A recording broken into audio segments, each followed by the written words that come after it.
What is going on, you guys? Alex Chasen back here with a brand new video, and today let's talk about the Sacramento Kings, who are struggling to start the season. They're currently 10-13. They're the 12th seed in the Western Conference, not even a playing team.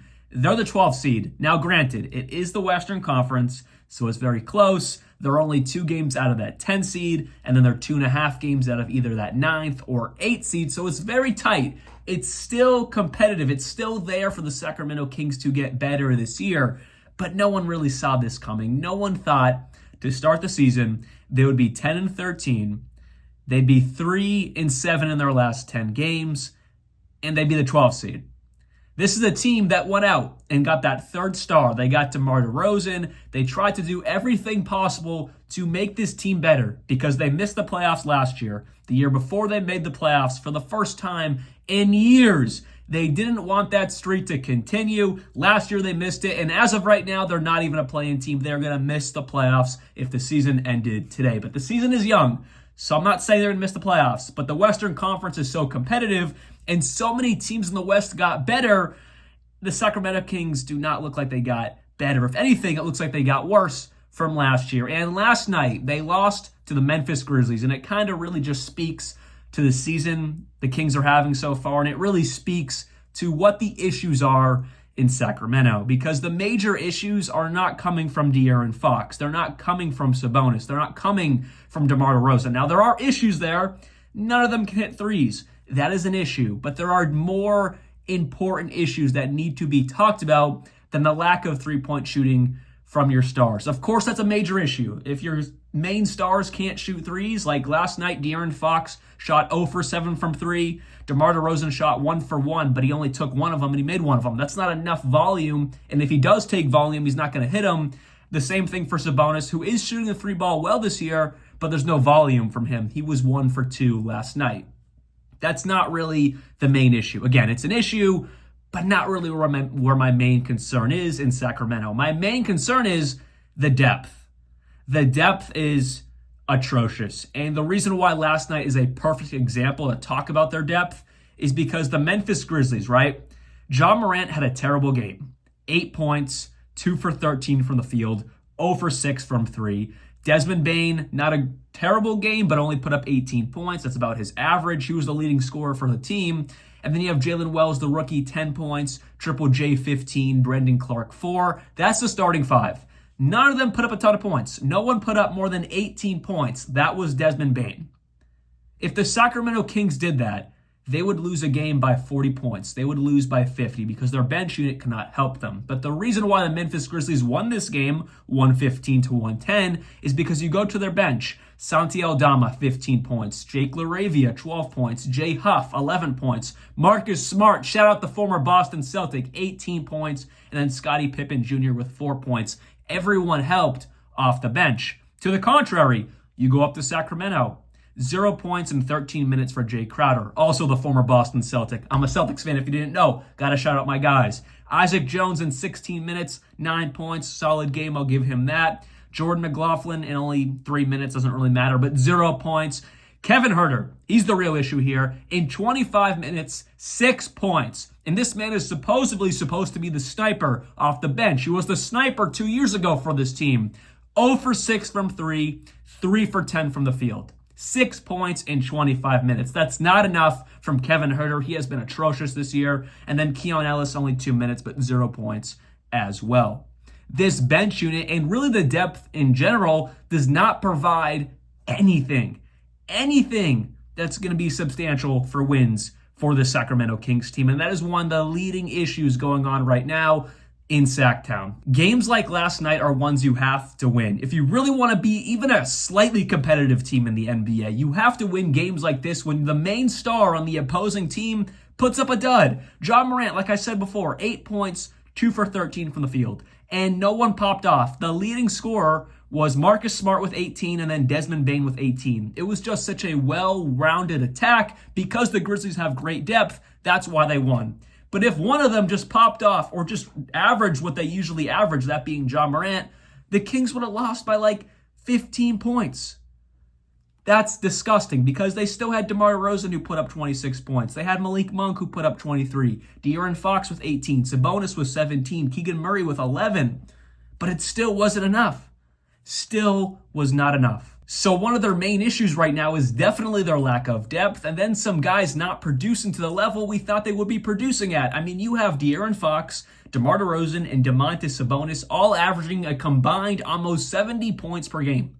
As a trio, that's pretty darn good, and it's not cutting it. You have Malik Monk, who's playing good ball, averaging around 16 points per game, but then you have Keegan Murray and Kevin Huerter.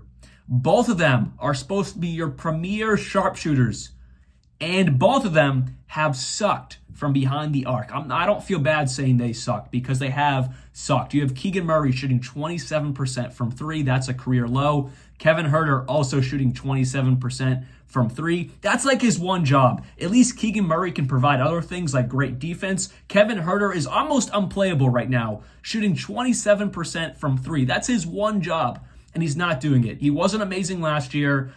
That run they had when they made the playoffs, he was a great sniper for them, but last year kind of fell off. But this year has completely become almost unplayable because the Red Rocket provides nothing on defense, and now he's providing nearly nothing substantial on offense. Play like that is just not cutting it on a team that needs three-point shooting desperately because like I started the video with, Sabonis, Fox, and DeRozan are not three-point shooters. I don't think it's one of the main issues here because they still get buckets in other ways. Obviously, it's an issue. You want your stars to be able to shoot threes, but it's even worse of an issue when your depth is not producing and they can't shoot threes either. Their offense is not firing to where it should be or where it really could be because although the stars can't shoot threes amazingly, just imagine if Keegan Murray and Kevin Huerter were shooting threes where they were a couple years ago. There wouldn't be as big of an issue here. They'd probably be a play-in team. They would still be competitive, whereas right now, they're embarrassing to watch at times. Like, honestly, they're embarrassing to watch because of the talent they do have. It's not getting them anywhere. They average 114 points per game, which ranks them 11th. Like, they're not super down bad because they have some of those great scorers on the roster, but it's the fact they can't shoot threes, which we've already established that, and their defense sucks. They give up 113 points per game to opponents, which is basically what they score each game. So no wonder they're going to be close to 500 because they score the amount they give up. Simple math. It's just their defense is atrocious. Their shooting is terrible. They shoot 33% from three, which is 25th in the league. And they're not even taking a ton because I looked at the stats and it's like, okay, well, they're shooting 33% from three. Maybe they're taking a ton and they're just not falling right now. No. They only take 34 threes a game, which ranks them 24th. So they're not falling, and they don't even take that many. But we know that. They don't have great three-point shooters besides Huerter and Murray, who just aren't making them right now. But their opponent three-point percentage going into their defense to close this video is 38% they give up, which is second in the entire NBA, or 29th, we can say. They give up the second most opposing three-point percentage. If you watch any of the Sacramento Kings games, or you can just watch the highlights and you can get the picture from there, they just give up so many threes. They have no perimeter defense because if you look at their 2-point defensive percentage, they're one of the top teams. They're 11th in the league, 53%. It's one of the better ones. Their paint defense isn't bad. It's, a little better than middle of the pack. But their 3-point opponent shooting percentage is disgusting. They're just not athletic enough. Yes, you have great defenders like Keon Ellis, Keegan Murray, De'Aaron Fox when he buys in just because he's quick and he can move around. But other than that, they have no one who is mobile enough or just good enough on defense to help them in any way, shape, or form. They don't have enough two-way guys on this team, and that's one of the main issues. Along with the lack of depth, it's their defense. Defense and lack of depth are the two main issues in Sacramento. They don't have enough two-way players. Not at all. And as of right now, one of their only two-way players in Keegan Murray cannot hit a three enough for this team to be any good. So major issues right now in Sacramento. And what needs to change? They just got DeMar DeRozan. Like, that was their big change. That was their big addition. But as of right now, if this continues to go, management has to do something. Like, this is a team that made the playoffs 2 years ago. They missed it last year, but at least they were still, competitive. It's just such a good Western Conference. But if they are looking to miss it again, something needs to change. I don't know if that's a complete blow up of Sabonis, Fox, and DeRozen. I don't know if we're there yet, but really look at what you can move around to get better depth, get better two-way guys in there. Malik Monk is great offensively, provides nothing on defense. Do you look to maybe move him to get a better two-way player? Probably not, because you also need the scoring. So they're in a very tough position where they need two-way abilities, but they also need the scoring. So you don't want to give up a good scorer for someone who's a great defender, because then you would lose buckets. So they're in a very, very confusing situation. I don't know if they look at Fox and Sabonis and DeRozen and maybe we can package one of them for a superstar, because if you look at those three, neither of them are going to be championship caliber stars. I love Fox, I love Sabonis, I love DeMar, but none of them are going to get you to where you want to get to ultimately. And I think that's more of an off-season thing if you want to look to trade for more of a superstar. But what you can do this season is get depth.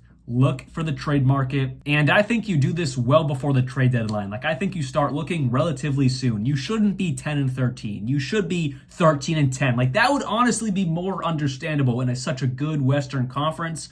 But you're not. You're 10-13. You're 3-7 in your last 10. You should be closer to 15-8, 13-10. And it's not far off.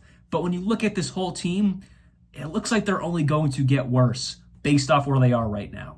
Anyways, hopefully you guys did enjoy today's video, and let me know down in the comments below your take on where the Sacramento Kings are right now and what they should do to kind of fix their season and hopefully make that play-in, make that playoff push, because definitely those three stars of Fox, Sabonis, and DeRozan, they should be in the playoffs. They should be there, but as of right now, it's not looking great.